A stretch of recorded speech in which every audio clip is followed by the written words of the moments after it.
BPSE 144, ठीक है। दक्षिण एशिया में दक्षिण एशिया का जो परिचय है, ये जो बुक है इसका चैप्टर नंबर 4 है, ठीक है। चैप्टर नंबर 4 की अगर बात करें तो इसकी एक और क्लास मैंने जिसको पढ़ाया था उसमें मैंने आपको 4.2 और 4.3 यानी संवैधानिक स्थिति और अधिकारों की स्थिति कैसे है भारत, पाकिस्तान और बांग्लादेश में। भाई भारत और पाकिस्तान, बांग्लादेश में संवैधानिक स्थिति कैसे है, वहाँ पर कॉन्स्टिट्यूशन कैसे बना या स्वतंत्रता कैसे मिली इसकी, फिर अधिकारों की भूमिका वहाँ पर किस प्रकार के बांग्लादेश में, भारत में, पाकिस्तान में मौलिक अधिकार हैं या नागरिकों को कह सकते हैं कि उनको जो राइट दिए गए हैं किस प्रकार से दिए गए हैं। 2 पॉइंट हमने इससे पहले वाली क्लास में किया था। उसके बाद हम देखेंगे इसमें क्या इंपॉर्टेंट है, जैसे न्यायपालिका की भूमिका कहाँ पर, भारत, पाकिस्तान और बांग्लादेश में जो न्यायपालिका है वो कैसी है, वहाँ पर कैसी चलती है। फिर जैसे चुनाव आयोग की भूमिका, ये इंपॉर्टेंट रहेगा इसमें जहाँ तक माने न्यायपालिका इंपॉर्टेंट है। उसके बाद फिर सेना की भूमिका कैसे है, चाहे भारत हो चाहे पाकिस्तान हो या बांग्लादेश में सेना कैसे है। फिर हम देखेंगे मीडिया की भूमिका किस प्रकार की बनी हुई है। ये कुछ जो पॉइंट मैं आपको बता रहा हूँ ये थोड़ा इम्पोर्टेंट पॉइंट है। सेना की भूमिका, मीडिया की भूमिका, न्यायपालिका की भूमिका, ये भूमिका उनकी किस प्रकार से है। तो जो भी इम्पोर्टेंट पॉइंट रहेंगे उन्हीं इम्पोर्टेंट पॉइंट को हम करेंगे। जिसमें अल्पसंख्यकों की स्थिति कैसे है, भारत में अल्पसंख्यक जो माइनॉरिटी है वो किस प्रकार से, जैसे भारत में मुस्लिम समाज है या सिख समाज है, जैन है, सारे माइनॉरिटी अल्पसंख्यक मतलब ऐसे समुदाय जो कम संख्या में हैं। जैसे पाकिस्तान में बात करेंगे, पाकिस्तान में हिंदू माइनॉरिटी में है, अल्पसंख्यक समूह है ना, जैसे बांग्लादेश में है। तो यहाँ पर उनकी जो स्थिति है, भाई भारत में मुसलमानों की स्थिति कैसे है, भारत में जो माइनॉरिटी समाज है, या हम बात करें पाकिस्तान में जो माइनॉरिटी समाज जो हिंदू समाज है उसकी स्थिति कैसे बनी हुई है, या बांग्लादेश में जो माइनॉरिटी है वो भी हिंदू समाज ही है तो उनकी स्थिति कैसे है। तो इन सारी चीज़ों की इसमें बात कीजिएगी, जैसे अल्पसंख्यक की स्थिति कैसे है। तो थोड़ा इस चैप्टर में से इंपॉर्टेंट पॉइंट रहेंगे, इंपॉर्टेंट सेगमेंट हैं, ठीक है। तो इसमें सीधा चलते हैं 1.2 और 3 तो मैंने आपको बता ही दिया था। इसमें अधिकारों की स्थिति वाला भी मैंने आपको बता दिया था कि यहाँ पर अधिकार, राइट की भूमिका कैसे है। अब देखते हैं न्यायपालिका की भूमिका, भारत, पाकिस्तान तथा बांग्लादेश में न्यायपालिका की भूमिका कैसे है। देखो, आधुनिक लोकतंत्र व्यवस्था में न्यायपालिका राज्य का आवश्यक है। यानी कह रहे हैं जब से भैया लोकतंत्र आया है, डेमोक्रेसी जब से आई है, उसमें न्यायपालिका यानी जो जुडिशरी है वो बहुत इंपॉर्टेंट है राज्य में, ठीक है। एक निष्पक्ष न्यायपालिका एक सुचारू राजनीतिक समाज के लिए संवैधानिक में निहित लोगों के अधिकारों की रक्षा करें अनिवार्य। कह रहे हैं कि एक निष्पक्ष न्यायपालिका, कह रहे हैं कि न्यायपालिका तो लोकतंत्र में बहुत जरूरी है, लेकिन जो न्यायपालिका हो वह निष्पक्ष होनी चाहिए, ठीक है। पक्षपात ना करे, किसी के साथ भेदभाव ना हो, ठीक है। और एक सुचारू राजनीतिक समाज के लिए, एक समाज को अच्छा से चलाने के लिए और संविधान में जो लोगों के अधिकार हैं उन अधिकारों की रक्षा के लिए क्या है, न्यायपालिका कह सकते हैं कि बहुत अनिवार्य अंग है। यानी अधिकारों की रक्षा, लोगों के अधिकारों की रक्षा करने के लिए न्यायपालिका बहुत इंपॉर्टेंट है। और जब से लोकतंत्र है उसमें न्यायपालिका बहुत महत्वपूर्ण भूमिका निभा रही है। न्यायपालिका का कार्य नागरिकों और राज्य के मध्य तथा स्वयं नागरिकों के बीच निर्णय करना होता है। यानी जो न्यायपालिका होती है उसका कार्य क्या है, नागरिक और राज्य के मध्य क्या करना है कि अगर कोई विवाद हो जाता है तो उसका निर्णय करेगा। मान लो कि भाई जो नागरिक है और जो राज्य है, ठीक है, यानी जो सरकार है और जो स्टेट है, जो नागरिक है, उनके बीच अगर कोई मध्य क्या है तो उसका निर्णय करना। कोई भी विवाद होता है, कोई भी लड़ाई है, कोई भी झगड़ा है, किसी भी प्रकार का संघर्ष है तो उसका क्या करेगा, वो निर्णय करेगा। एक स्वतंत्र एवं कुशल न्यायपालिका, क्या कर रहे हैं कि एक स्वतंत्र और कुशल न्याय प्रणाली कानून के शासन पर आधारित होती है। यानी कह रहे हैं कि एक अच्छी जो कुशल न्याय प्रणाली होती है वह कानून के शासन पर। इसका मतलब भैया कि जो एक अच्छी न्याय प्रणाली होगी, जैसे कानून में लिखा होगा वैसे काम करेगी। यानी एक अच्छी जो न्यायपालिका होती है वह कानून के नियमों के अनुसार कार्य करती है। इस लाइन का मतलब यही है, ठीक है, इसका जो बता रहे हैं यहाँ से, ठीक है। न्यायपालिका का उद्देश्य कानून के शासन को बनाए रखना है। न्यायपालिका का काम क्या है, न्यायपालिका का यही काम है जो कानून के अनुसार शासन हो, ये नहीं हो कि गैर कानूनी काम चलाओ। यानी न्यायपालिका का काम है कि देश में जो कानून बने हैं, जो नियम बने हैं, उन नियमों या कानूनों के अनुसार पूरा देश चले और समाज के सदस्यों के अधिकारों की स्वतंत्रता की रक्षा करके विवादों को स्वतंत्र, स्पष्ट, निष्पक्ष और पारदर्शी निर्णय सुनिश्चित करना होना चाहिए। कह रहे हैं कि न्यायपालिका का काम क्या है कि कानून के अकॉर्डिंग शासन चले, कानून पर ही शासन चले। दूसरा क्या, समाज के जो सदस्य हैं, उन जो समाज में लोग रहते हैं, उनके जो अधिकार हैं, जो उनकी स्वतंत्रता है, जो उनकी समानता है, इन सभी चीज़ों को न्यायपालिका सुनिश्चित करे। भाई किसी के भाई स्वतंत्रता का हनन ना हो, किसी के अधिकारों का हनन ना हो, इन सभी चीज़ों को सुनिश्चित करे तथा समाज में सभी नागरिकों को क्या दे, जो न्याय दे वह निष्पक्ष दे भाई, बिना भेदभाव के, ठीक है, निष्पक्ष हो, पारदर्शी हो। यानी कहने का मतलब है कि अगर न्यायपालिका कोई भी फैसला सुनाती है तो पारदर्शी यानी ट्रांसपेरेंस होने चाहिए। ये नहीं है कि भेदभाव हो रहा है, पैसे वाले को भाई छोड़ दिया जा रहा है, गरीब को जेल में डाल दिया जा रहा है, ऐसा नहीं होना चाहिए। यानी कानून के अनुसार काम होना चाहिए और नागरिकों के जो अधिकार हैं उस न्यायपालिका का सबसे बड़ा कर्तव्य है कि देश में कानून के अनुसार काम हो और कानून का शासन चले और लोगों के जो राइट हैं, जो अधिकार हैं, जो स्वतंत्रता, जो समानता है, उसकी रक्षा करना न्यायपालिका का एक महत्वपूर्ण अंग है, उसको करना चाहिए। देखो अब देखो, भारतीय संविधान में न्यायपालिका एक महत्वपूर्ण भूमिका निभाती है। यानी भारत के संविधान में क्या करें भैया, जो न्यायपालिका है वो बहुत इंपॉर्टेंट है, महत्वपूर्ण है। भारतीय संविधान ने संपूर्ण देश के लिए न्यायपालिका को एक एकीकृत प्रणाली के कल्पना। यानी भारत में जो न्यायपालिका है वह एकीकृत है। एकीकृत का मतलब होता है कि एक ही जैसी है। जैसे मान लो कि सिंपल सी बात है, आपने कोई क्राइम किया तो आप जो पहली बार अपनी रिपोर्ट करवाओगे तो कहाँ करवाओगे, आपका जो जिला न्यायालय होगा, जिसके हम कई बार जिला अदालतें जो हमारी होती है वहाँ पर केस जाएगा। अगर जिला अदालत में अगर आप मान लो केस हार गए या जीत गए, या मान लो हार गए, तो क्या होता, आप ऊपर दायर करोगे, कहाँ पर करोगे, आप सीधा हाई कोर्ट में अपील करोगे। तो एकीकृत का मतलब यानी तीनों एक श्रेणी में ही हैं। जैसे मान लो कोई भी केस होता तो सबसे पहले कहाँ पर जाता है, वह जिला न्यायालय में ही जाएगा, ठीक है। तो हाँ, डिस्ट्रिक्ट कोर्ट में जाएगा। उसके बाद अगर आगे कोई अपील करता है तो हाई कोर्ट, और नहीं तो आपका सुप्रीम कोर्ट में जाएगा। ये रूल है। यानी इसको क्या बोलते हैं, एकीकृत है, अलग अलग नहीं है बल्कि एक ही पार्ट है उसके, ठीक है। ठीक है, इसमें देखो भारत में सर्वोच्च न्यायालय, शीर्ष न्यायालय, यानी भारत का जो सबसे बड़ा न्यायालय किसको, जिसको सर्वोच्च न्यायालय, जिसको हम क्या बोलते हैं, सुप्रीम कोर्ट है, ठीक है, जो संविधान के अंतिम व्याख्याकार और संरक्षक के रूप में कार्य करता है। जो हमारा सुप्रीम कोर्ट है वो क्या करता है, संविधान की व्याख्या करता है। संविधान में जो जो चीज़ें बताई गई हैं, भाई कोई लिख दिया गया है तो उसका क्या करेगा, व्याख्या करेगा, उसको डिटेलिंग में करता है। तथा संविधान का रक्षक भी हम किसको मानते हैं, सुप्रीम कोर्ट को मानते हैं। इसका निर्णय संवैधानिक प्रावधानों के अनुसार बाध्यकारी है। कहने की जो सुप्रीम कोर्ट का निर्णय होता है वह सभी के लिए मानना पड़ेगा, बाध्यकारी है, या संघ और राज्य दोनों के कानूनों का संचालन करता है। यानी जो सुप्रीम कोर्ट है वह राज्य के कानून हो चाहे संघ के कानून, यानी जो हमारे केंद्र सरकार है और जो हमारी स्टेट गवर्नमेंट, जो राज्यों की सरकार होती हैं, दोनों के लिए क्या करता है भाई, कानून का संचालन करता है। यानी उसके जो नियम कानून होंगे वह राज्य सरकार हो चाहे केंद्र सरकार हो, दोनों को काम उसी के अकॉर्डिंग करना पड़ेगा। और निचली अदालतें जिला न्यायालय कहलाती हैं। वही जो निचली अदालतें हों, देखो राज्य के स्तर पर, देखो क्या करें, राज्य के स्तर पर मामलों को निपटाने के लिए उच्च न्यायालय होता है।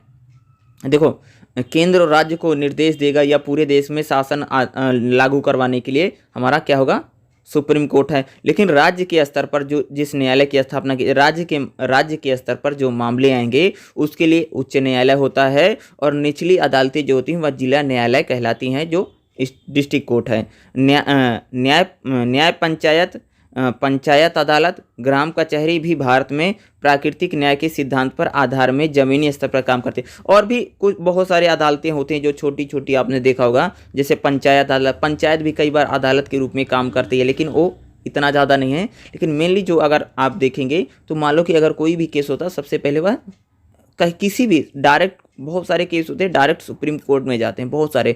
मान लो संवैधानिक, मान लो कि आपके फंडामेंटल राइट हैं, ठीक है, मौलिक अधिकारों का हनन होता है, तो आप डायरेक्ट जा करके वो जिला, बहुत सारे मामले ऐसे होते हैं, इनके क्षेत्र अधिकार भी अलग अलग हैं। जैसे बात करूँ, अगर मान लो आपके मौलिक अधिकार का हनन हो गया, तो मौलिक अधिकार हनन जो होता है वह कभी भी जिला अदालत में उसकी सुनवाई नहीं होती, वो हाई कोर्ट और सुप्रीम कोर्ट ही सुनवाई करता है, ठीक है। जैसे बहुत सारे अलग अलग कानून, जैसे मान लो कि दो राज्य आपस में लड़ रहे हैं, मान लो दो स्टेट हैं, दो राज्य सरकारें आपस में लड़ रहे हैं, तो मामला कहाँ पर जाएगा, सीधा वो हाई कोर्ट में जाएगा, ठीक है, हाई कोर्ट में होगा या सुप्रीम कोर्ट में लड़ेगा। बहुत, तो ये अलग अलग इनके रूल भी हैं। बहुत सारे मामले आपने सुना होगा कि डायरेक्ट सुप्रीम कोर्ट से ही, अब मान लो किसी ने चोरी कर ली है, डकैती पड़ गई है, या मारपीट हो गया है, या मान लो भाई मर्डर वर्डर हो गया, तो इसकी जो अगर होगी वो जिला न्यायालय से ही शुरुआत होगी, डायरेक्ट सुप्रीम कोर्ट में नहीं कि भाई किसी ने किसी को मर्डर कर दिया तो मर्डर की जो सुनवाई हो रही है डायरेक्ट सुप्रीम कोर्ट से ही शुरू हो रही है। तो ऐसा नहीं होता, वो नीचे से शुरू होगी। चाहे हत्या है, बलात्कार है, कोई भी अगर केसेस हैं तो नीचे से चलेंगे। लेकिन ऐसे बहुत सारे मामले होते हैं, वो क्या होते हैं हमारे सीधा वहाँ, जैसे 2 राज्य सरकारें बात हमने बोला, या केंद्र को लेकर के कोई झगड़ा है, केंद्र के और राज्य में झगड़ा है, तो डायरेक्ट कहाँ पर जाएगा, वो सुप्रीम कोर्ट में जाएगा। या जैसे कोई मौलिक अधिकारों का हनन हो रहा, भाई किसी की स्वतंत्रता है, समानता है, इसका हनन हो गया है, किसी का शोषण हो गया है, तो जो फंडामेंटल राइट है, जो जिसे मौलिक अधिकार डायरेक्ट हाई कोर्ट और सुप्रीम कोर्ट में इनकी सुनवाई होगी, जिला अदालतों में इनकी सुनवाई नहीं होती। तो इनके अलग अलग क्षेत्राधिकार भी होते हैं। इसी प्रकार से भारत में न्यायपालिका है। अब हम बात करते हैं भाई पाकिस्तान में न्यायपालिका की क्या व्यवस्था है। ठीक है, आगे देखो, पाकिस्तान में न्यायपालिका और सरकार की कार्रवाई शाखाओं के बीच त्रिस्तरीय न्यायिक प्रणाली है। देखो, पाकिस्तान में जो न्यायपालिका है वह सरकार की कार्य शाखाओं के बीच क्या होती है, त्रिस्तरीय न्यायिक है। जैसे भारत में वैसे वहाँ पर भी है, त्रिस्तरीय उसको बोलते हैं। प्रणाली के साथ एक औपचारिक विभाजन मौजूद है। पाकिस्तान की न्यायपालिका में सर्वोच्च न्यायालय, वहाँ पर भी क्या आता, सुप्रीम कोर्ट होता है। प्रांतीय उच्च न्यायालय, जैसे हम जिसको हाई कोर्ट बोलते हैं उसको बोलते हैं प्रांत का जो उच्च न्यायालय, और जिला अदालतें शामिल हैं। भारत जैसे भारत की शासन व्यवस्था है वैसे पाकिस्तान की लगभग मैच करती है, थोड़ा बहुत डिफरेंस है, और न्यायपालिका भी ज़्यादातर मैच ही करती है। ठीक है, तो इसको ध्यान में रखना। पाकिस्तान में भी क्या है, वहाँ पर भी भैया सुप्रीम कोर्ट है। प्रांतों के लिए, प्रांत उसको बोलते हैं जैसे हम स्टेट बोलते हैं, तो प्रांतों के लिए क्या उच्च न्यायालय है, हाई कोर्ट जिसे हम बोलते हैं, और जिला अदालतें, यानी उनके जो जिले हैं, जो डिस्ट्रिक्ट है, उनके लिए जिला अदालतें हैं, जो उच्च न्यायालय के अपने क्षेत्र और पर्यवेक्षक के तहत कार्य करती हैं। यानी उनके वहाँ पर जो जिला अदालतें होती, क्या कर रहे हैं कि जो जिला अदालतें होती हैं वह जो हाई कोर्ट होता उनके अंडर में रहकर काम करती हैं। ये जिला अदालतें दीवानी मामले और आपराधिक मामलों की सुनवाई करती हैं। यानी जो जिला अदालतें होती है क्या करती भाई मेरे, वह दीवानी मामले और आपराधिक मामले, दीवानी का मतलब होता है जैसे लड़ाई, दीवानी का मतलब जैसे मान लो तलाक वलाक हो जाना, ज़मीन का बात है, ठीक है, ये सारे जो होते हैं दीवानी मामले, यानी जिसमें फौजदारी दीवानी 2 ही मामले होते हैं, आप सबने सुना होगा। यानी जो जिला अदालतें होती हैं दीवानी मामले और आपराधिक मामले, मतलब वही फौजदारी के जो कानून होता है उन पर सुनवाई करती हैं। सर्वोच्च न्यायालय शीर्षस्थ न्यायालय है, यानी कह सकते हैं कि पाकिस्तान में भी जो सबसे बड़ा न्यायालय क्या होगा, सर्वोच्च न्यायालय, जिसको हम कई बार क्या बोलते हैं, सुप्रीम कोर्ट है।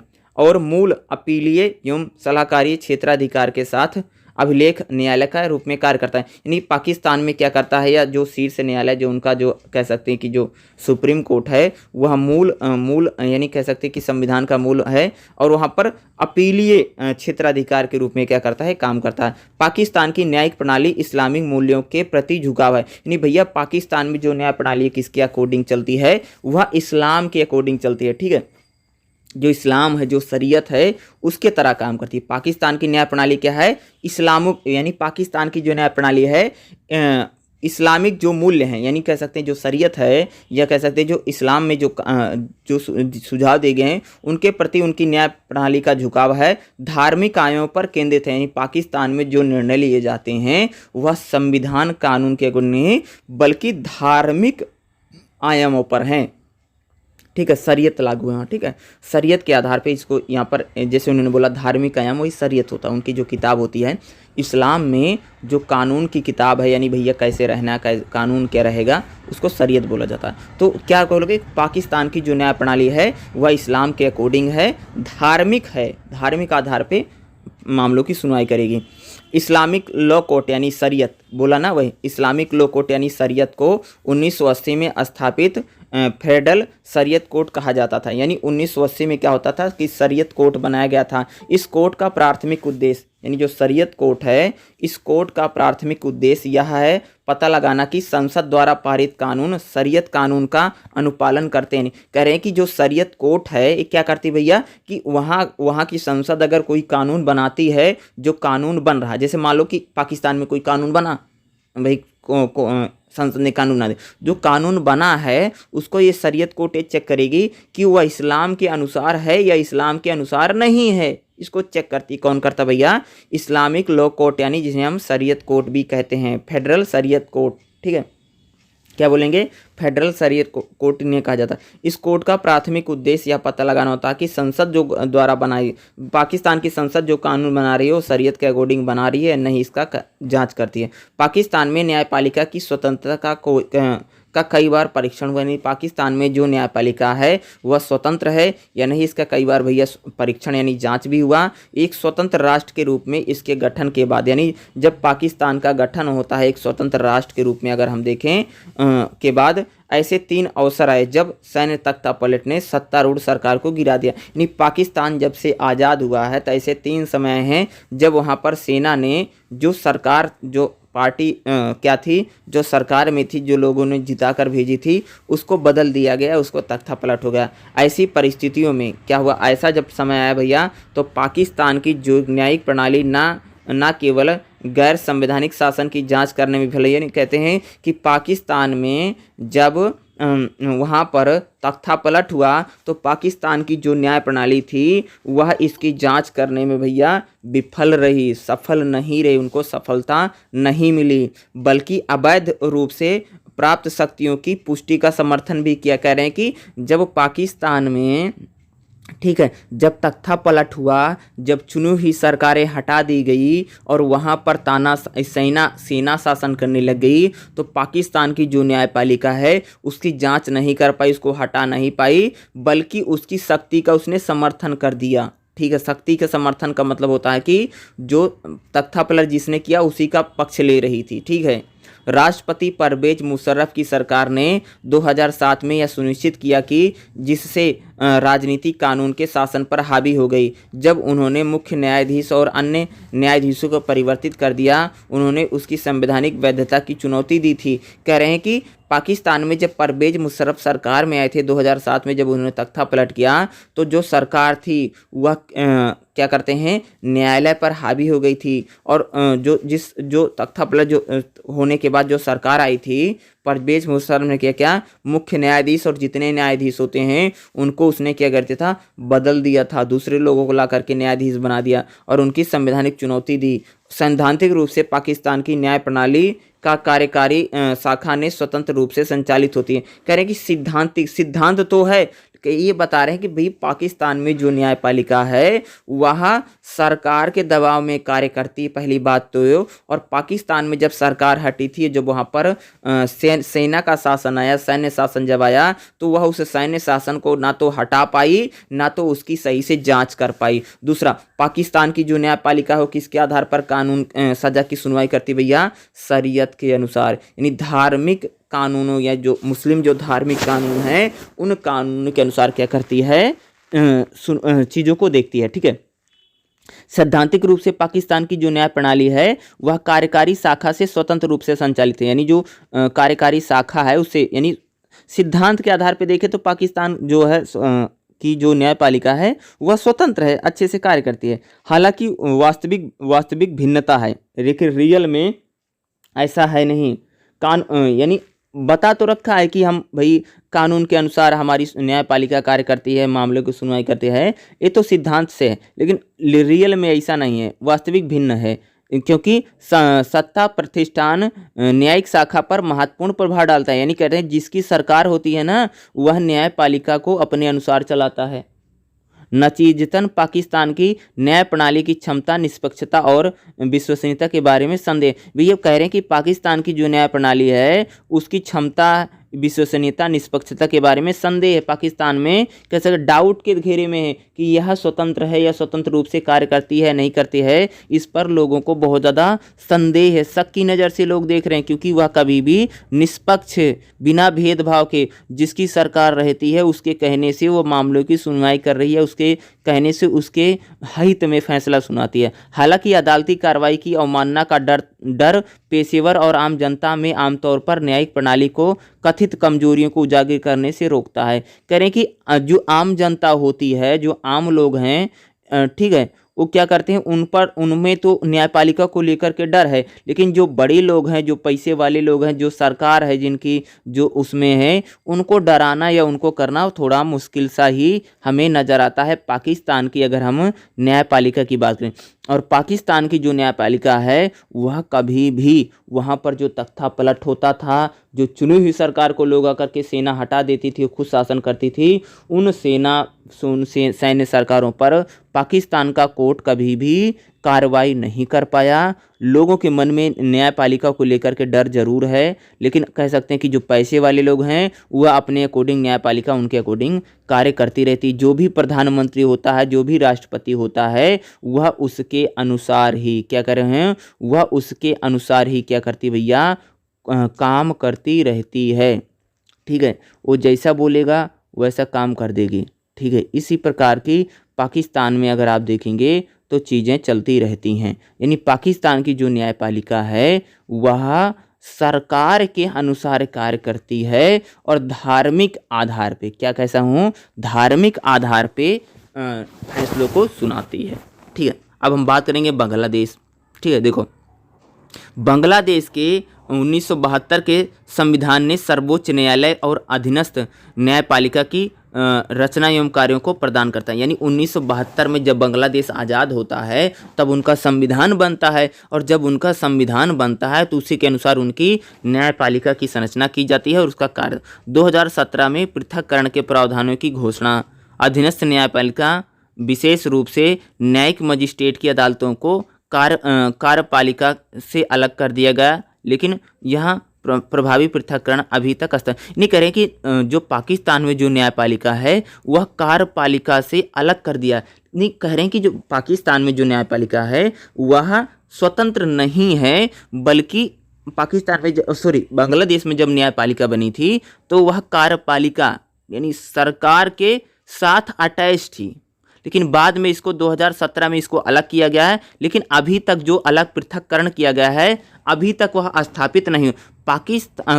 बांग्लादेश में जो न्यायपालिका थी वह 1972 में जब कानून बना था तो बांग्लादेश की न्यायपालिका और कार्यपालिका साथ थी, यानी अटैच थी, साथ में मिलकर कार्य करती थी, और ये अच्छी बात नहीं होती। ठीक है, यानी कार्यपालिका मतलब सरकार की जो कार्यपालिका होती है, ठीक है, जो हम मंत्रिमंडल बोलते हैं। ठीक है, तो बांग्लादेश में जो सरकार रहती थी उसका जो मंत्रिमंडल था उसी के साथ मिलकर के कार्यपालिका जो थी वह काम करती थी। ठीक है, कार्यपालिका के साथ न्यायपालिका काम करती थी, लेकिन बाद में 2007 में इसको 2007 में कार्यपालिका को और न्यायपालिका को बांग्लादेश में अलग कर दिया। लेकिन अभी तक यह जो अलग किया है यह स्थापित नहीं, पृथक्करण अभी तक स्थापित नहीं हुआ है। संविधान के अनुच्छेद 115 से 116 ने राष्ट्रपति को अधीनस्थ न्यायपालिका को न्यायाधीशों और न्यायिक मजिस्ट्रेटों की नियुक्ति करने के एससी के परामर्श से न्यायिक अधिकारियों की नियुक्ति नहीं करें कि बांग्लादेश के संविधान के अनुसार अगर हम उनका जो अनुच्छेद है 115-116 में राष्ट्रपति जो होता है वह न्यायपालिका के न्यायाधीशों को यानी जज जो होते हैं उनको नियुक्ति करता है, उनकी पदोन्नति करता है, उनके शासन से निपटने का अधिकार दिया। वास्तव में इन दो अनुच्छेदों के तहत न्यायपालिका कागज पर कार्यपालिका से अलग होने के बावजूद न्यायिक अधिकारियों की नियुक्ति, पदोन्नति और शासन के संबंध में कार्यपालिका निचली न्यायपालिका के नियंत्रण और उसमें हस्तक्षेप कर सकती है। ये कह रहे हैं कि कार्यपालिका जो है वह न्यायपालिका में हस्तक्षेप कर सकती है। कार्यपालिका यानी सरकार न्यायपालिका के कामों में बांग्लादेश में हस्तक्षेप कर सकती है। राष्ट्रपति जो होते हैं वही उनकी नियुक्ति करते हैं, और राष्ट्रपति के कहने से सरकार जजों पर दबाव डाल सकती है। यानी बांग्लादेश में जो न्यायपालिका है वह सरकार के अंडर कंट्रोल में कह सकते हैं। यानी क्या करती है, वहाँ की जो न्यायपालिका होती है वह न्यायपालिका पर कार्यपालिका अपना प्रभाव कर सकती है। राष्ट्रपति के पास अपने कार्यों को करने की सीमा, यानी जो राष्ट्रपति होते हैं उनको अपना कार्य करने की क्या है, वहाँ पर उनके पास जरूर सीमाएं मौजूद हैं, और क्योंकि वह उसी अनुच्छेद के तहत प्रधानमंत्री के निर्देशों के अनुसार कार्य करना पड़ता। राष्ट्रपति जो होता बांग्लादेश का वो किसके अनुसार करता है, प्रधानमंत्री के अनुसार ही कार्य करना पड़ता है, जिसका अर्थ है कि राष्ट्रपति अपने कार्यों को कार्यपालिका के प्रमुख मंत्रियों की इच्छा के अनुसार ही करता है। यानी राष्ट्रपति दिखा रहे हैं कि राष्ट्रपति जो होता है वह प्रधानमंत्री के अनुसार काम करेगा और प्रधानमंत्री जिसको बोलेगा उसी को जज बना देगा। तो इससे क्या होता है कि यानी जो वहाँ की न्यायपालिका है वह सरकार से संचालित हो सकती है, सरकार उसको मैनिपुलेट कर सकती है, अपने अनुसार उसको काम करवा सकती है। तो ये बांग्लादेश की स्थिति, बांग्लादेश में भैया कैसी स्थिति है कि वहाँ की जो न्यायपालिका है वह कार्यपालिका के अंडर में थी, लेकिन 2007 में उसको अलग कर दिया। न्यायपालिका कार्यपालिका अलग हो गई, न्यायपालिका अलग हो गई, कार्यपालिका अलग हो गई, लेकिन फिर भी बांग्लादेश में जो न्यायपालिका है, जो अदालतें हैं, अदालत में जो जज होते हैं उनकी नियुक्ति कौन करता है? राष्ट्रपति करता है। और बांग्लादेश में क्या है कि राष्ट्रपति को प्रधानमंत्री के अनुसार काम करना पड़ता है। तो प्रधानमंत्री के कहने से जब बांग्लादेश में जजों की नियुक्ति की जाएगी, इसे कह सकते हैं कि कार्यपालिका वहाँ की न्यायपालिका पर अपना प्रभाव जमा सकती है या प्रभाव कर सकती है। अगला जो हमारा पॉइंट रहेगा इसमें देखिएगा क्या है, चुनाव आयोग की भूमिका। कहाँ पर? भारत में, बांग्लादेश में और पाकिस्तान में चुनाव आयोग कैसा है? क्या इलेक्शन कमीशन स्वतंत्र है? भारत का भी देखेंगे इलेक्शन कमीशन कैसा है, पाकिस्तान में भी जो भाई इलेक्शन करवाते हैं वो एजेंसियाँ कैसी हैं, सही हैं, गलत हैं, कैसी हैं? ध्यान से सुनिएगा। भारत का चुनाव आयोग एक स्वायत्ता और संवैधानिक विधानिक नियम है जो लोकसभा, राज्यसभा तथा विधानसभा के लिए स्वतंत्र और निष्पक्ष चुनाव आयोजित कराने के लिए जिम्मेदार होता है। कहने कि भारत में जो चुनाव आयोग है, इलेक्शन कमीशन जो इलेक्शन करवाता है, वह क्या है? स्वायत्त है। स्वायत्त का मतलब है स्वतंत्र है और संवैधानिक निकाय है। यानी कहता है कि भारत का जो इलेक्शन कमीशन है भैया वह स्वतंत्र है तथा संविधान के अनुसार बनाया गया है। भारत का जो इलेक्शन कमीशन जिसे हम चुनाव आयोग बोलते हैं, भारत का चुनाव आयोग क्या है भैया? स्वतंत्र है, इंडिपेंडेंट है, सरकार के अंडर में नहीं, अलग कार्य करता है और न सरकार उस पर कभी दबाव डाल पाएगी। ठीक है, और संविधान के अनुसार बना है। और भारत का जो चुनाव आयोग है वह लोकसभा हो, राज्यसभा हो, राज्य की जो विधानसभा हो या जो पंचायत हो, भारत में जितने चुनाव होते हैं वह चुनाव आयोग करवाता है। और भारत का जो चुनाव आयोग है वह स्वतंत्र और निष्पक्ष चुनाव आयोजित कराने के लिए जिम्मेदार है। यानी भारत में जो चुनाव होंगे उसकी जिम्मेदारी किसका है? चुनाव आयोग की है कि भारत में स्वतंत्र और निष्पक्ष चुनाव हो, ठीक है, पारदर्शी हो। भारत के संविधान के में चुनाव आयोग को संसद, राज्य विधानसभा, भारत के राष्ट्रपति, उपराष्ट्रपति चुनाव का निर्देशन, पर्यवेक्षण और नियंत्रण का अधिकार दिया। यानी भारत का जो संविधान है वह चुनाव आयोग को यह अधिकार देता है कि भारत में लोकसभा का इलेक्शन हो, राज्यसभा का इलेक्शन हो, विधानसभा का इलेक्शन हो, राष्ट्रपति का इलेक्शन है, उपराष्ट्रपति का इलेक्शन है, सभी इलेक्शन का जो अधिकार है वह भारत में चुनाव आयोग को अधिकार दिया गया है। भारत का संविधान देता है उसे। नगर पालिका और पंचायतों को राज्य चुनाव, जो हमारी नगर पालिका और जो नगर पंचायत होती हैं, राज्य का जो इलेक्शन कमीशन है, राज्य का जो चुनाव आयोग है वह उनके द्वारा किया जाता है। ठीक है, नगर पालिका यानी गांव में जो भाई एमसीडी जो होती है या कह सकते हैं नगर पालिका है, और पंचायतों में जो ग्राम पंचायतें होती हैं उनका चुनाव कौन करवाता है? राज्य का जो चुनाव आयोग है, कौन? स्टेट इलेक्शन कमीशन करवाता है, यानी राज्य चुनाव आयोग उसके द्वारा आयोजित किया जाता है। भारत के संविधान के अनुच्छेद, यानी भारत का जो संविधान है उसके अनुच्छेद 324 में चुनाव आयोग को स्वतंत्र एवं निष्पक्ष कार्यप्रणाली के द्वारा सुनिश्चित करने का प्रावधान। यानी भारत का जो संविधान है उसमें कौन सा अनुच्छेद है? चुनाव आयोग के लिए जो निर्वाचन आयोग है उसके लिए कौन सा अनुच्छेद है? 324। ठीक है, चुनाव आयोग जो है भारत का, उसके लिए हमारे संविधान में 324 जो अनुच्छेद है उसमें उसका प्रावधान है कि स्वतंत्र और इंडिपेंडेंट रहेगा। चुनाव आयोग 3 सदस्यीय निकाय है, यानी चुनाव आयोग में 3 सदस्य होते हैं, एक मेन होता है, 2 उनके साथ में होते हैं। ठीक है, राष्ट्रपति, चुनाव आयोग, आयुक्त और अन्य चुनाव आयुक्तों की नियुक्ति का, यानी भारत का जो राष्ट्रपति होता है वही चुनाव आयुक्त, यानी चुनाव का जो मुखिया होगा, चुनाव आयोग जो है उसका जो मुख्य आदमी होगा उसका राष्ट्रपति उसकी नियुक्ति करता है।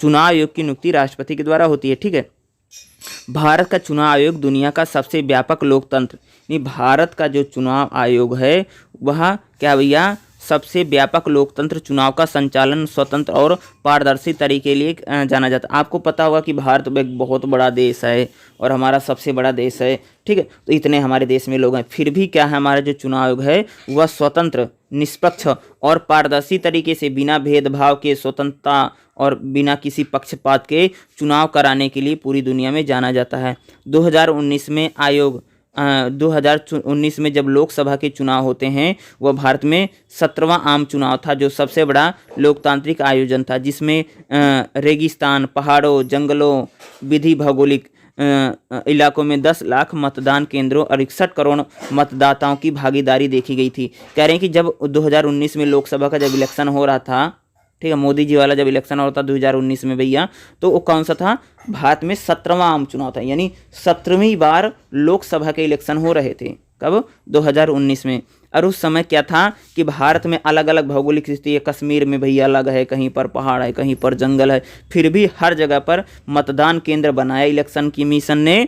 और ठीक है, और 2019 में चुनाव में 61 करोड़ लोगों ने भागीदारी की थी। मानी 2019 के इलेक्शन में कितने लोग वोटर थे, 61 करोड़ लोगों ने इलेक्शन यानी वोट देने में भागीदारी निभाई। यह सुनिश्चित करता है, यह भैया बताता है कि एक मतदाता बिना किसी बाधा के वोट डालने में सक्षम था। यानी 2019 में भारत में हमेशा जब इलेक्शन होता है तो कोई भी मतदाता, कोई भी वोटर हो, उसको कोई एक प्रकार से निष्पक्ष होकर के बिना डरे किसी से वह अपना वोट डाल सकता है। इसके अलावा स्वतंत्र एवं निष्पक्ष चुनाव के लिए एक ऐतिहासिक कदम उठाते हुए हाल ही में लोकसभा ने चुनाव कानून संशोधन 2001 में एक व्यक्ति के अलग अलग स्थानों पर कई नामांकन के खतरे को रोकने के लिए पारित किया गया था। 2021 में क्या भारत सरकार ने बहुत लोगों के पास जो वोटर आईडी है, उस वोटर आईडी के साथ भारत क्या करा है कि बहुत सारे लोग क्या करते हैं, अलग अलग वोट बनवा लेते हैं। जैसे मान लो कि जैसे सिंपल सा एग्जांपल, जैसे कोई मुंबई में रहता है तो मुंबई में अपना वोट बनवा लिया, ठीक है, और घर उनका बिहार है तो बिहार में भी बनवा लेते हैं। जैसे कोई राजस्थान का तो राजस्थान में अपना वोट बनवा लिया। मान लो कहीं नौकरी करता मुंबई में तो मुंबई में एक व्यक्ति दो वोट बनवा रहे हैं, वो ऐसा होता होगा, बनवाते भी लोग। तो अब क्या कर रहा है कि एक व्यक्ति का एक ही वोटर कार्ड होगा, इसके लिए उसने कदम उठाया है। इसलिए अब जितने भी वोटर कार्ड हैं उनको क्या कर रहा है, आधार कार्ड से लिंक कर रहा है। भैया आधार कार्ड तो इंसान का एक ही बनेगा, ठीक है, लेकिन वोटर कार्ड लोगों ने ज़्यादा बनवा लिए। इसलिए भारत का जो इलेक्शन कमीशन चुनाव आयोग क्या कर रहा है कि एक इंसान का एक ही वोट हो, इसके लिए वोटर कार्ड को क्या किया जा रहा है कि आधार कार्ड से जोड़ा जा रहा है, ताकि एक आधार कार्ड तो एक ही बनेगा भैया, उसमें उंगली की छाप है, आँख की छाप है, तो वो दो किसी का नहीं बन सकता, ठीक है, किसी भी हालत में। इसीलिए आधार कार्ड से वोटर कार्ड को लिंक किया जा रहा है, एक व्यक्ति का एक ही नामांकन हो। इस विधेयक का उद्देश्य न केवल मतदाता सूची को परिष्कृत बल्कि चुनावी कदाचार को कम करना, यानी चुनाव में जो करप्शन भ्रष्टाचार है, जो एक इंसान दो तीन जगह वोट बनवा बैठे हैं, उसको कम करना है, इस सारी चीज़ों को, ठीक है, भारत का। अब बात करते हैं पाकिस्तान में चुनाव आयोग कैसा है। देख ध्यान से सुनना, पाकिस्तान का चुनाव आयोग एक स्वतंत्र और अस्थायी रूप के स्थापित नहीं है। पाकिस्तान में भी जो चुनाव आयोग है वो स्वतंत्र है, निष्पक्ष है तथा अस्थायी है, ठीक है, ध्यान सुना। पाकिस्तान में भी चुनाव जो आयोग है वह स्वतंत्र है, निष्पक्ष और अस्थायी है। जो राष्ट्रीय संसद, जैसे हमारे यहाँ पर लोकसभा होती है, पाकिस्तान में उसको राष्ट्रीय संसद बोलते हैं, ठीक है। पाकिस्तान की जो राष्ट्रीय संसद है, प्रांत की जो विधानसभा है वो, और स्थानीय जो सरकारें हैं, तथा पाकिस्तान के राष्ट्रपति के चुनाव के आयोजन एवं संचालन की जिम्मेदारी चुनाव आयोग की। पाकिस्तान का जो चुनाव आयोग, वहाँ की राष्ट्रीय संसद, प्रांतीय विधानसभाएं, ठीक है, और वहाँ पर स्थानीय जो सरकारें और जो राष्ट्रपति हैं पाकिस्तान के, इन सभी का जो चुनाव का संचालन कौन करता है, पाकिस्तान का चुनाव आयोग करता है।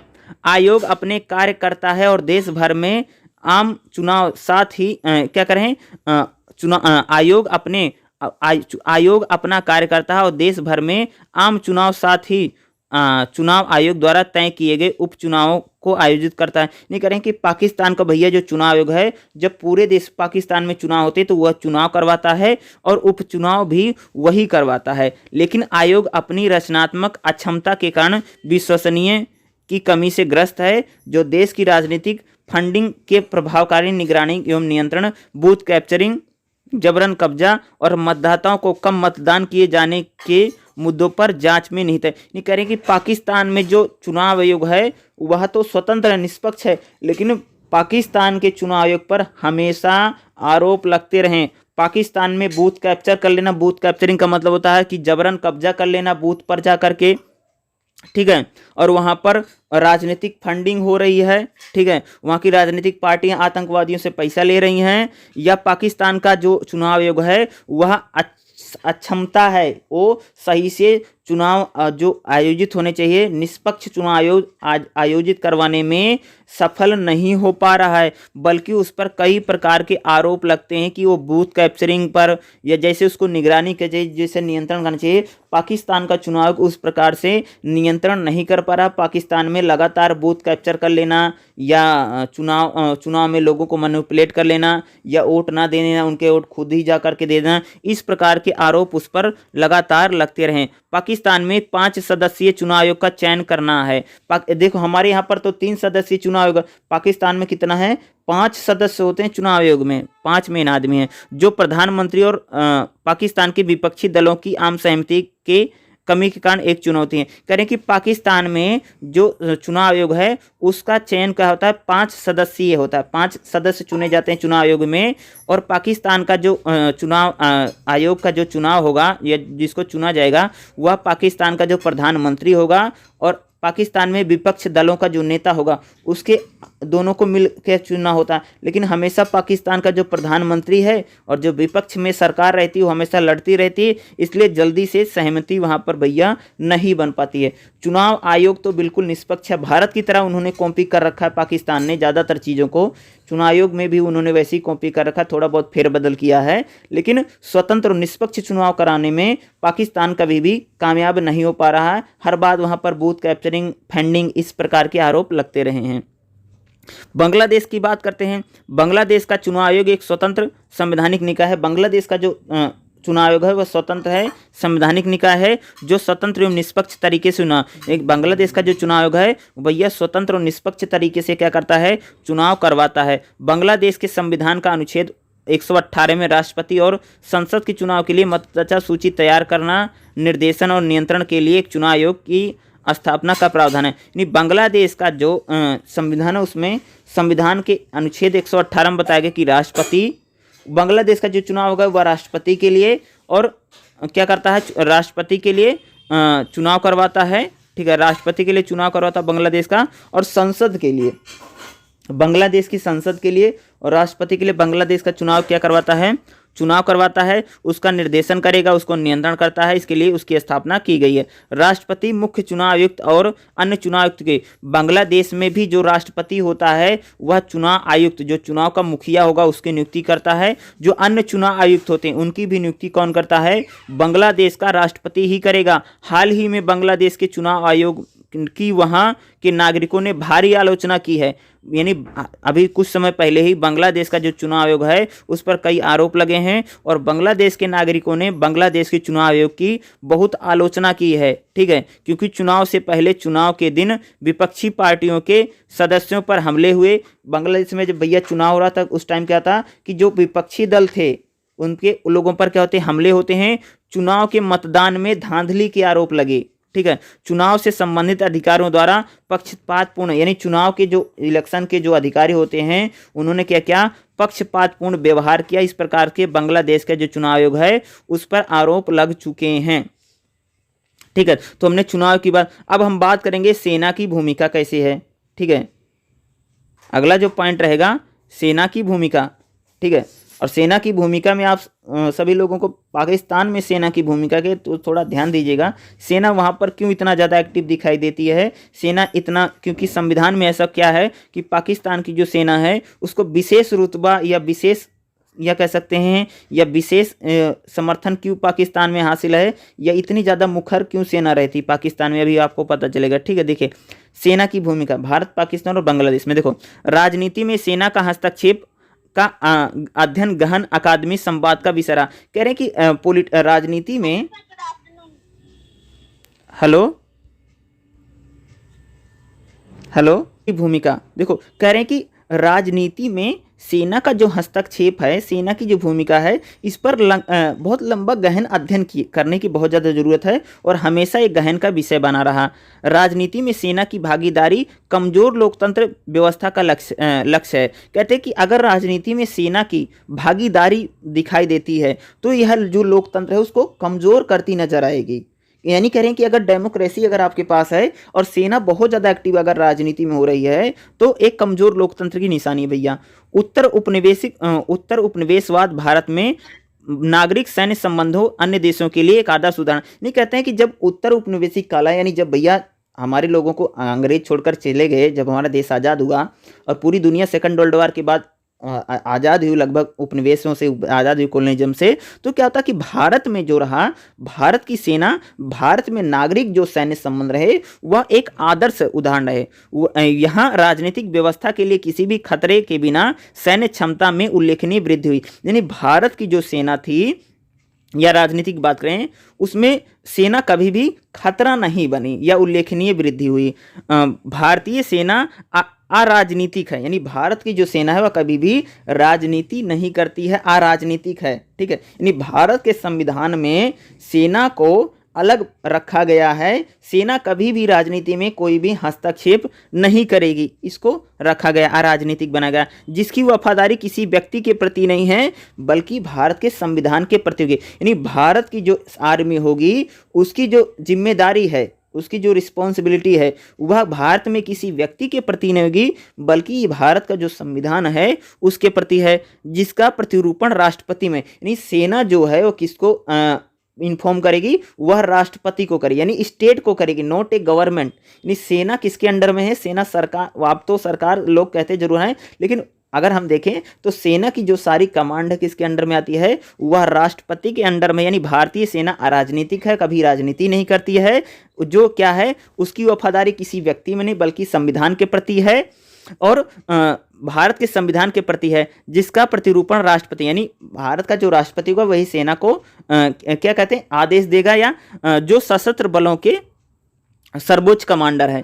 भारतीय सेना लोकतंत्र का एक अनिवार्य स्तंभ नहीं, भारतीय जो सेना है वो हमारा जो डेमोक्रेसी है उसका मेन पार्ट है, जो देश के द्विज सार्वजनिक संस्था बने। नहीं, कहते हैं कि भारत की जो सेना है वह एक राजनीतिक सार्वजनिक संस्थान है। भारत की सेना न केवल आपदा राहत व बल्कि राष्ट्र की संप्रभुता की रक्षा में महत्वपूर्ण भूमिका निभाए। भारत की सेना केवल आपदा राहत कार्यों में नहीं बल्कि भारत की जो संप्रभुता है या भारत को सुरक्षित करने में उसकी महत्वपूर्ण भूमिका रही है, बल्कि धर्मनिरपेक्षता, अनुशासन, अखंडता और वफादारी के आवश्यक मूल्यों को धारण करने में भारतीय सेना की महत्वपूर्ण भूमिका रही है।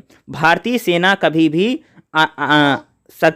पड़ोसी देशों के विपरीत हेलो सर बोल रहे हैं कि भाई भारत की जो सेना है, भारत में कभी भी सेना जो है अच्छा काम कर रही है, धर्मनिरपेक्ष है, अनुशासित है, अखंड भारत के काम करती है, देश की संप्रभुता के लिए और आपदा राहत कार्यों में काम करती है। बल्कि जो हमारे पड़ोसी देश हैं, देशों के विपरीत जहां तख्तापलट के कारण होते रहते हैं और देश की दलगत राजनीति के प्रति स्वतंत्र और उदासीन बनी रहती। कह रहे हैं कि अगर हम पड़ोसी पाकिस्तान की बात करें तो वहाँ पर बार बार सेना तख्तापलट कर देती है, वहाँ पर सेना राजनीति करती रहती है और दलगत राजनीति में वह हमेशा बनी रहती है। अधिकांश लोकतंत्रों में नागरिक सैन्य संबंध निर्धारित दिशा निर्देश और प्रोटोकॉल के अधीन होते हैं।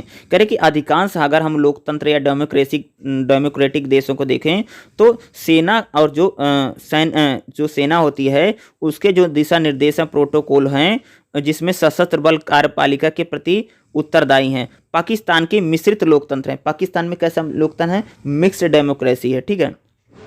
हालांकि नागरिक सैन्य संबंध शासन के केंद्रीय मुद्दा रहा, जिसमें सेना राष्ट्रीय संसाधनों सहित नागरिकों पर हावी है। पाकिस्तान की सेना का देश की राजनीति में दखल देने का लंबा इतिहास रहा है। कह रहे हैं पाकिस्तान की जो सेना है वह पाकिस्तान की राजनीति में दखल देने का लंबा इतिहास है। जनरल अयूब खां के नेतृत्व में 1958 से लेकर के 1970 यानी 69 की अवधि में एक सैन्य तानाशाही थी। यानी सबसे पहले वहाँ पर तानाशाह कौन था, जो तानाशाह था जनरल अयूब खां। 1967 में जनरल अयूब खान से लेकर के 1977 में जनरल जियाउल हक मार्शल रूल जैसे सेना के कई जनरल ने हस्तक्षेप के बावजूद 1999 में जनरल परवेज मुशर्रफ द्वारा तख्तापलट के रूप में पाकिस्तान में फिर से सैन्य हस्तक्षेप हुआ। इस प्रकार पाकिस्तान में लोकतांत्रिक प्रक्रिया को बाधित करने में सेना सबसे आगे रही। पाकिस्तान की जो सेना है वह बार बार राजनीति में दखल करती है और पाकिस्तान की कह सकते हैं कि लोकतंत्र की जो प्रक्रिया है उसमें बार बार वह बाधा बन रही है। सैन्य शासन के दौरान सेना के कर्मचारी को भूमि, यानी जब वहाँ पर सैन्य शासन रहता है, सेना के जो कर्मचारी उनको भूमि हो, व्यवसाय हो, लाइसेंस दिए गए थे, वह बड़े निगमों और व्यापारी घरानों के प्रमुख हैं। ये सैन्य अधिकारी जमींदारों के लिए नए वर्ग के रूप में उभरे थे। सैन्य कर्मियों के द्वारा साझा किए जाने वाले सभी लाभों को मध्यम वर्ग को कभी नहीं कि जब सेना पाकिस्तान में भूमिका में आती है तो सेना क्या करती है, ज़्यादा से ज़्यादा जो बड़ा अमीर वर्ग है, जो पैसे वाला वर्ग है, उसकी क्या करती है, मदद करती है या उसकी हमें सहायता करती हुई नजर आती है। वर्तमान परिदृश्य में भी यह व्यापक रूप से है। पाकिस्तान की सेना पाकिस्तान के प्रधानमंत्री इमरान खान के नेतृत्व वाली लोकतांत्रिक रूप से चुनी गई सरकार को नियंत्रित करती है। करें कि अभी भी देखें कि वहाँ के जो पाकिस्तान के प्रधानमंत्री हैं इमरान खान है, उनकी सरकार को भी आज पाकिस्तान की जो सेना वह नियंत्रित करती है। परोक्ष रूप से पाकिस्तान में सेना की स्थिति का हवाला देते हुए रोयद खान ने अपनी पुस्तक में ए ड्रीम गन शोर में लिखा है कि संवैधानिक स्थिति जो भी हो, एक बात स्पष्ट है, अंतरिम विश्लेषण में पाकिस्तान में राजनीतिक संप्रभुता निवास करती है, जहां बलपूर्वक शक्ति रहती है। जिनके पास पाकिस्तान में निर्णय की प्रक्रिया में अंतिम अधिकार हैं, वह तय करते हैं कि संविधान को कब निरस्त करना है या इसे कब स्थगित रखना चाहिए, कब चुनी हुई सरकारों को बर्खास्त किया जाना चाहिए और कब लोकतंत्र को मौका दिया जाना चाहिए। पर्दे के पीछे वह सब यह तय करते हैं कि एक निर्वाचित प्रधानमंत्री जीवित रहेगा या मारा जाएगा। पाकिस्तान में सेना को राज्य से ऊपर का राज्य भी कहा जा सकता है। ये पाकिस्तान के एक बहुत बड़े इंटेलिजेंस क्या कहते हैं कि पाकिस्तान में सेना ही बहुत चीज़ों को डिसाइड करे, यानी पाकिस्तान की जो सेना है वह राज्य से ऊपर भी हमें कार्य करती हुई दिखाई देती है या दिख रही, जिस प्रकार से वहाँ पर हमें तख्ता पलट होते दिखाई देते हैं। बांग्लादेश में सैन्य राजनीति में राजनीतिकरण वाली सेना में अपना मार्ग परिवर्तित कर लिया है। पहले राष्ट्रपति शेख मुजिबुर रहमान की हत्या, जो बांग्लादेश के संस्थापक पिता थे, पश्चात सेना के अधिकारियों के प्रत्यक्ष भागीदारी से जनरल जियाउल उल रहमान के नेतृत्व में सैन्य शासन स्थापित है। बांग्लादेश में भी सैन्य शासन आ चुका है। 1976 में general Ziaul Rahman chief marshal law administration बने। इसके अलावा अलग तख्तापलट 1982 में जब जनरल मोहम्मद इसराद ने सभी राजनीतिक गतिविधियों पर प्रतिबंधित लगा संविधान को निलंबित करके सैन्य शासन मार्शल रूल लागू किया। सैन्य तानाशाही थोपकर वह चीफ मार्शल बने। बाद में 1983-1990 तक बांग्लादेश के राष्ट्रपति के रूप में कार्य किया। बाद में लोकप्रिय विद्रोह ने राजनीतिक स्थिति में परिवर्तन किया, जिसने निरंकुश शासन को परास्त किया। नागरिक प्रशासन की सहायता में सशस्त्र बलों की भूमिका भी विवादास्पद है। बांग्लादेश में जब क्या था, 1996 में एक तटस्थ कार्यबल सरकार द्वारा चुनाव की निगरानी के लिए एक प्रणाली की शुरुआत की गई और कानून बनाया गया था। 15वें संशोधन के माध्यम से चुनाव में भी इस प्रणाली को समाप्त कर देगा। पाकिस्तान की प्रधानमंत्री शेख हसीना का नेतृत्व वाली अवामी लीग सरकार ने सेना के द्वारा कार्यवाही सरकार को अवधि को लंबा करने और स्वयं को उनकी बांग्लादेश नेशनलिस्ट पार्टी का प्रतिद्वंदी बेगम खालिदा रियाज सहित अन्य नेताओं को जेल में डालने की आलोचना की थी। तो ये कह सकते हैं कि बांग्लादेश में भी अगर आप लिखोगे तो बांग्लादेश में भी क्या लिख सका भाई मेरे, वहाँ पर भी तख्ता पलट सेना कर चुकी है और कई लंबे समय तक वहाँ पर आर्मी रूल या सैन्य शासन रह चुका। लेकिन अब बांग्लादेश में क्या है, सैन्य शासन हट चुका है और वहाँ पर प्रेजेंट टाइम में एक चुनी हुई और निर्वाचित जो सरकार है, जो इलेक्टेड सरकार है, वह लगातार वहाँ पर बांग्लादेश में क्या कर रही है, कार्य कर रही है। ठीक है, तो इतना था, इसमें तो हो गया, इतना तो मैंने आपको बता दिया। जैसे मीडिया की भूमिका क्या है, थोड़ा इंपॉर्टेंट रहेगा, आप सब एक बार जरूर देखिएगा मीडिया की भूमिका क्या है। चाहे भारत हो, पाकिस्तान हो, बांग्लादेश में जो मीडिया है वह किस प्रकार से कार्य कर रही है। दबाव समूह देख लेना, उतना ज़्यादा पूछा नहीं जाता कि दबाव समूह कभी पूछें या ना पूछे, लेकिन अल्पसंख्यकों की स्थिति थोड़ा इंपॉर्टेंट रहेगा कि भाई भारत, पाकिस्तान और बांग्लादेश में जो अल्पसंख्यक समुदाय, जो माइनॉरिटी समुदाय है, उसकी स्थिति कैसे है। जैसे भारत में मुसलमानों की स्थिति कैसे है, या पाकिस्तान में हिंदू की स्थिति कैसे है, या बांग्लादेश में हिंदू समाज की स्थिति कैसे है, थोड़ा इंपॉर्टेंट हो सकता है। इसलिए इनकी स्थिति कैसे है वो थोड़ा देखना पड़ेगा, क्योंकि आबादी के अकॉर्डिंग आप बार बार सुनते होंगे कि इनको लेकर के क्या हो रहा, तो इनकी स्थिति थोड़ा इंपॉर्टेंट है। यही एक सेगमेंट इंपॉर्टेंट। सिविल सोसाइटी, नागरिक समाज को भी एक बार देख कि नागरिक समाज जो है वह किस प्रकार से भारत पाकिस्तान में, भारत में तो नागरिक समाज की स्थिति सही है, लेकिन पाकिस्तान में बहुत ख़राब है, बांग्लादेश में मध्यम स्तर पर बनी हुई, इस प्रकार से आप समझ लीजिए। तो ये थोड़ा सा इसमें जहाँ तक मुझे लगता है एक ही जो नागरिक समाज है उसी की स्थिति थोड़ा इंपॉर्टेंट, बाकी उतना इंपॉर्टेंट इसमें है नहीं, ठीक है, बाकी तो वैसा ही रहेगा।